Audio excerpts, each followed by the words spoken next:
Regina King, you played Aaliyah in ABC's American Crime, which ended its first season on May 14th. The show ended on such a tragic note for so many of the characters. Did you know when you first took the role how the story would end up playing out? No, none of us did. I just thought when John called about the role, I just thought, wow, what an opportunity to play someone so layered and someone that I don't think we get to see in prime time often. Yeah, what about her do you think set her apart from other characters you've played and other opportunities you've had as an actor? Well, I mean, for me, when I approached Aaliyah, one of the things that I learned with spending a lot of time with one Muslim woman in particular, is just how they carry their strength without having to use their hands or use their bodies. You know, it's all you see through their eyes, you see through their face, you see their strength there. So I really tried to make an effort not to use my hands because I like to use my hands a lot when I talk. So that was one of the things that was a bit of a challenge. And just, I think it was important for me to convey that Aaliyah was a woman that, although skews more to the Nation of Islam, that the beauty of the Islamic religion was something that attracted her to it. Her experiences in life in America are what attracted her to the Nation. We didn't call it the Nation, so I'm not saying that, but anyone that watched the show can tell that she's a little more radical. She's not just your traditional Muslim. In the season finale episode, after Aaliyah's brother Carter, who is, under suspicion of murder, he's released from prison. But they have this final scene together where he says something to her that the audience doesn't get to hear, but we see how strongly Aaliyah reacts to it. Do you have an opinion of what Carter said to her, or did you discuss that with the writer director John Ridley or Elvis Nolasco, your co-star? Yeah, Elvis and I kind of discussed it between ourselves, like really quick before we shot the scene. And we just kind of felt like as mysterious as we can make it, the better. So each time we did a take, he probably said something different to me. It was never the same thing. And one thing that was clear is whatever he said was life-changing for her and for him. So we see. Sorry about that. Okay. So we see. We just kind of felt like every take, as long as I wasn't expecting whatever it is he was going to say, as long as he wasn't saying something silly, the performance would make the audience go, oh my gosh, what did he say? And that's the biggest question that I get. What did he say? He didn't really say anything in real life that was necessarily pertaining to the show. The one time he said the meaning of my name in Arabic. So he just did different things. Yeah, what kind of other things was he mixing up in there and surprising you with during that scene? I remember the meaning of my name, and I remember one take he said, I love you and I appreciate everything you've done, but I can't, and walked away. Those are the two that I remember the most. It was only like 3 takes. The whole season deals with, a murder and the investigation and the legal battles that arise from it. But the whole thing ends up sort of ambiguous, not just, what Carter says in the end, but we don't know for sure if he's guilty or innocent or if his girlfriend is guilty or innocent. What did you think about leaving the story with that, kind of ambiguity? Well, I think life is really like that. I mean, so often, we'll just say going through a relationship that comes to an end. At the end of the relationship, especially if it's one where you're not communicating still anymore, there's always still, you have these questions, even when you've sat down and you've hashed things out. you still have questions and you still are unsure about, did they really love me? Did they really mean it when they said this a month ago? That's how life is. So I think I kind of enjoy, as an audience member, I enjoyed things not always wrapped up in a perfect bow, because in real life nothing ends quite like that. You know, when you're dealing with something like a murder, everyone involved, their lives change forever, and there's no short answer to the question, how do you feel? And American Crime was created by John Ridley, who wrote and directed several episodes, It's including that. amazing. And yeah, not right now is probably, or before this anyway, he was probably best known as being the Oscar-winning writer of 12 Years a Slave. What was it like working with him on this? You know, John is just, I admire him as an artist. I respect him as a creative mind. He has this persona about him that seems like he's totally not approachable, because he's always thinking and he's always in his head and he always has this serious look on his face. And as soon as you talk to him, just this smile lights up and you're like, oh my God, you are just, I just love you so much. He's able to straddle that line of being a nice guy and being a leader. And I think that that's difficult for a lot of people, but he does it so well and he makes it seem effortless. This season's storyline took place in Modesto, California, but at times it felt to me like the show had sort of a similar tone and energy, to Southland, which you starred in for 5 seasons. Even though the characters you play, are markedly different in both of those things, did it ever feel like a similar experience, like they could almost be sister shows in a way? Absolutely. You're the first person that recognized that. So thank you. Because, you get a lot of questions about, so, this show not having music. And I'm like, well, Southland didn't have music, I mean, and both of the shows have music, but in comparison to other shows on TV, it's really the soundtrack of life that these shows use to help tell the story. So yes, there were a lot of similarities there, as far as that feeling of a fly on the wall. But I think with American Crime, John did a great job of combining both, because a lot of times the camera was right in there where that's not a fly on the wall observation. A lot of the close, tight shots were really beautiful, subjective, tight shots. Like if I'm sitting here talking to you, I'm looking in your eyes and, I'm looking at your smile right now. So the camera floated around those things that kind of felt like how it really is when we're talking to someone.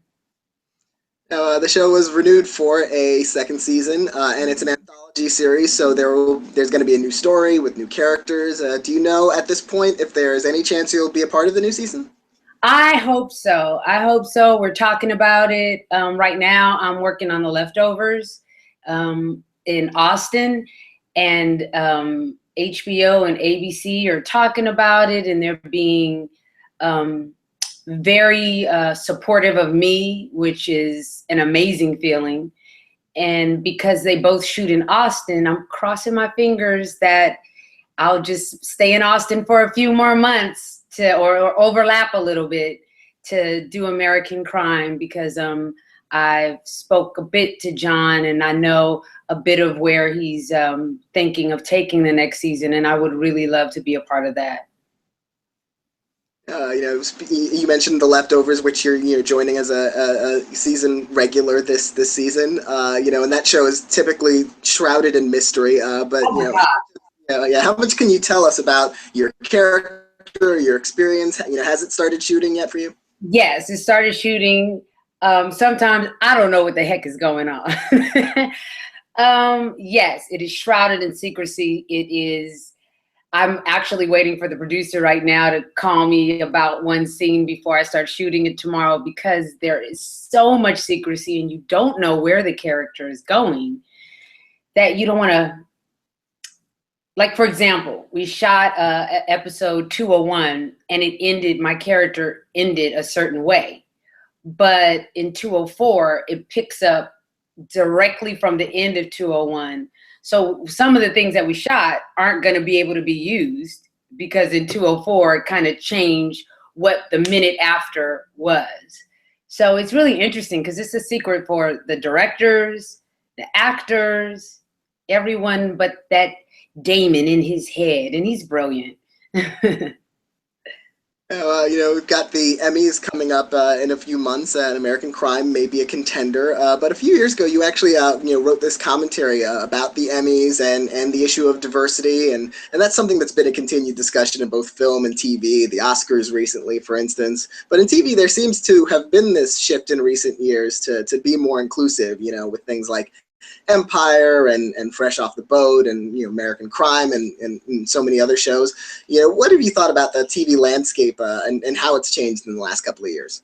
I'm glad that it's changed, and I am witnessing the change. But I still would like think when I wrote that for the Post, Huffington Post, was that maybe like 5 years ago or something like that.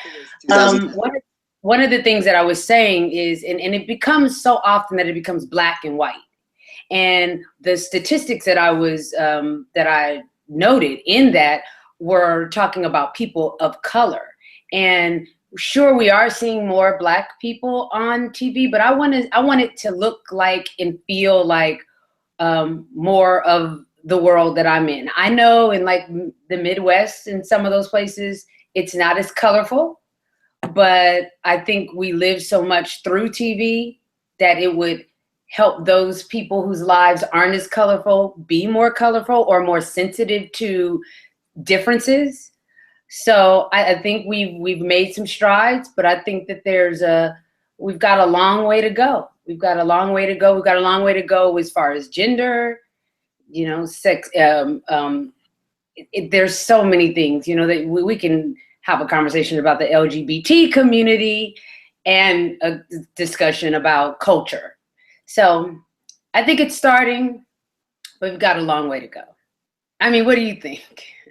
I agree. I think, a lot of times when we consider diversity, it is framed a lot of times in sort of a black-white kind of dichotomy when, there's also, Asian communities, there's, Right. You mentioned LGBT, we need more women also, we need, Hispanics and just, the broad spectrum of human experience that we're just sort of starting to Just starting, I feel like. Yeah. And in addition to that issue of diversity that's starting to creep its way into television, American Crime was also coming at a time where we're debating more than ever in reality the tension that's existing between for instance law enforcement and Black communities across America. Do you feel this was an especially meaningful time for a show like this to speak to that issue?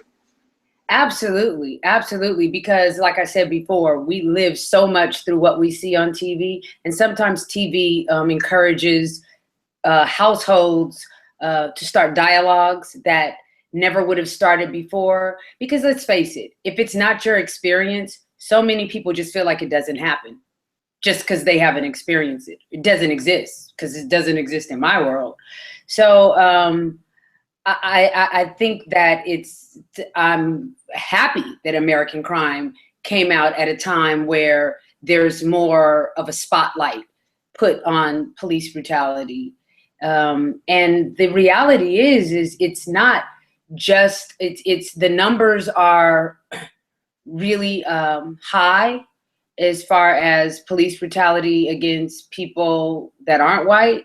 But there's also police brutality against people that are, and I think we need to look at that, and we need to look at why is that, and what can we do to change it? Is it body cameras on all of these police officers, and that they get a severe penalty if the body camera's turned off? Is it, there's some legislation that has to be put in place for it to change.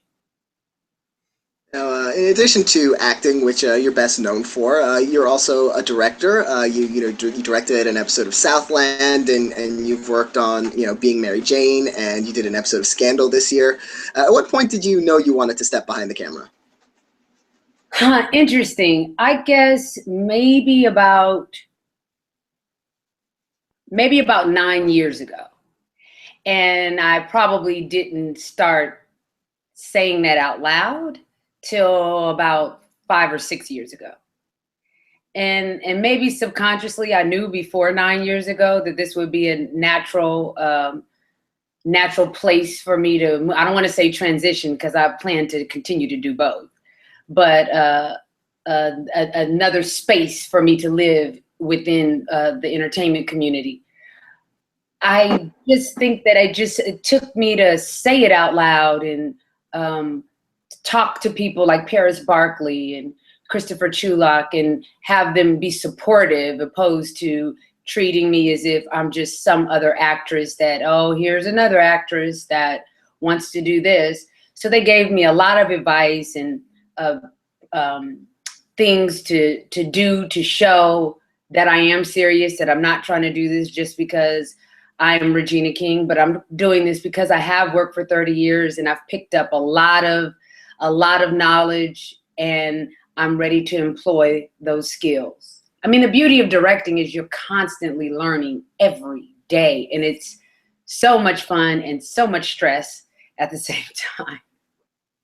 Yeah, and the shows that you've directed, have been so different from each other. Southland, Being Mary Jane, and Scandal, they're stylistically so different. How do you adjust your approach as a director to such different kinds of projects? Well, I mean, in all honesty, I've been approaching shows that move me, that I feel like I can be strong as a director, that I feel like I can lend something to telling the story.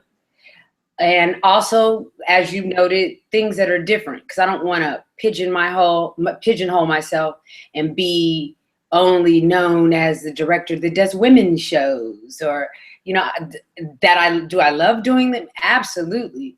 But I want to get a little action in there, and Southland did that for me. I have my eye on another show, and I've been talking to the producers. I don't want to jinx myself, but hopefully I'll be doing that after I finish the next episode of Scandal that I do. In Southland, of course, you were in the unique position of directing yourself, because you were also, of course, an actor on that. What was that experience like, working, as an actor, working with, yourself as a director? It was unique and terrifying because, you're relying on your director to tell you, where to make something better, or some options to try, or a beat you're not missing, or a beat that you hit perfectly. And when you're directing yourself, you really don't have that. Luckily with Southland, I had our first AD, Derek Johansson was our first AD, and he's also a director. So I had him by my side. So that, I think, made a huge difference. So I guess I would say if ever I did it again, I would just only do it if I had a first AD that I knew I could really trust, and had directing skills, is an aspiring director themselves. You mentioned, you'll be directing another episode of Scandal. Do you have any other plans, for directing in TV or feature films or anything else? I do. I actually have I try to set things, put it out there and will it to action. So I'm planning on, as soon as I finish Scandal, to go into another show that shoots in New York, and crossing my fingers that it happens. And then from there, I have a film that I've been developing and I'm producing with Stephanie Elaine Bray and Tracy Bing, and it's a woman's road trip film. So we hope to be shooting that in the spring. We've kind of held off because it's a road trip and we didn't want to be in rain and weather conditions. So that is my plan that I'm willing into action. Scandal, the other show, the movie, and then hopefully back for season 3 of American Crime. Well, I want to, wish you the best of luck on all of those projects. I hope they all come true, and best of luck at the Emmys this summer for American Crime. And I have a feeling we're going to see diversity start to open up there. I hope. It seems like they can't avoid it this year. They can't avoid it because the ratings are supporting that the audience would like to see it. So. Absolutely, yeah. Well, thank you so much for talking with me. Thank you. Thank you. Bye.